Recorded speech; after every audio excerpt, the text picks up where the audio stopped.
Всем привет! Это видео будет продолжением первой части о руне Урус. Итак, вы уже знаете основное значение влияния руны, а сейчас более детально, где, как ее применять, в каких случаях и о чем она нам говорит, когда попадает в раскладах, когда мы прорицаем на рунах. Вы уже знаете два основных принципа, когда мы используем руны.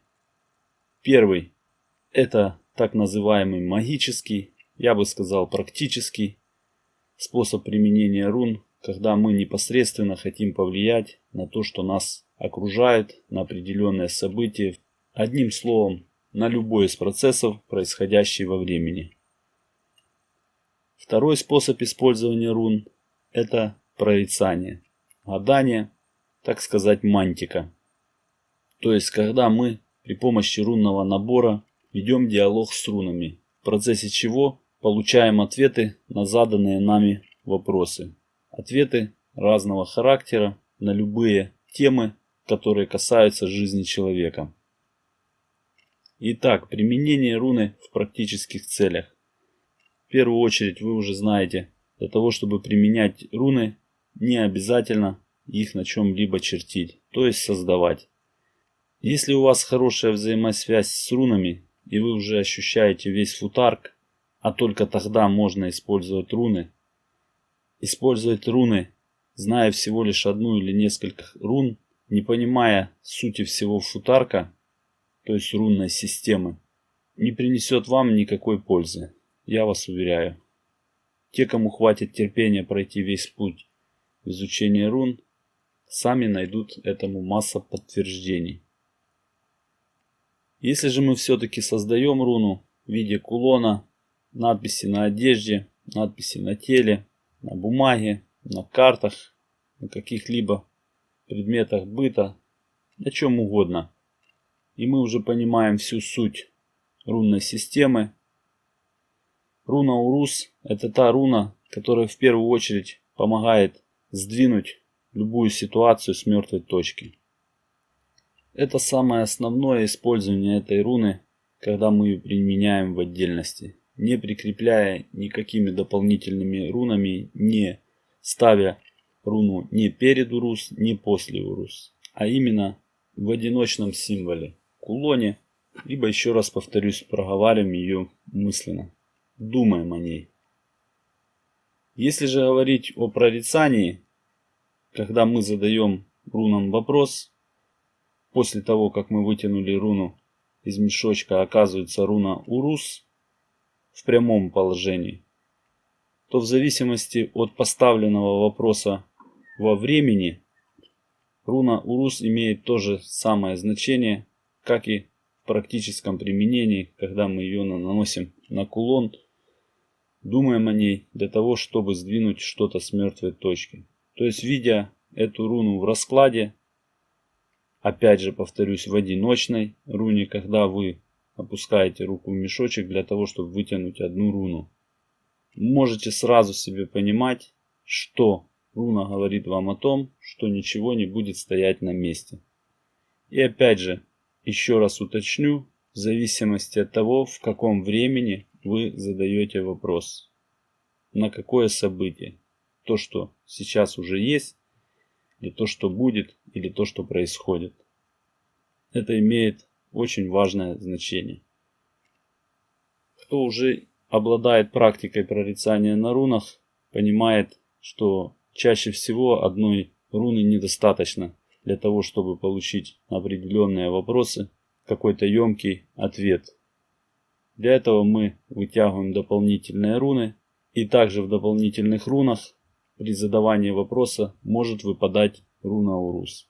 От этого ее смысл не меняется.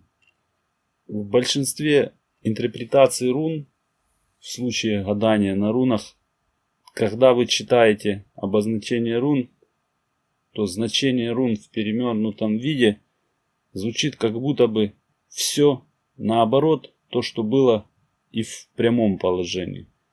Где-то оно так и есть в большинстве случаев, но в определенных моментах а точнее в вопросах, когда вы задаете, видя перевернутые руны, уже когда у вас с вашим рунным набором и со всей магической системой в целом есть хорошая плотная взаимосвязь, вы будете понимать, что это не всегда так.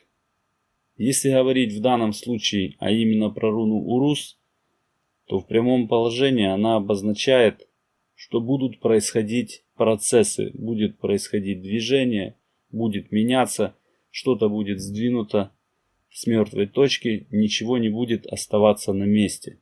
Но если попала руна в перевернутом виде, именно Урус, и перевести ее в обратное значение от прямой, то можно подумать, что все, что двигалось, должно будет прийти к мертвой точке.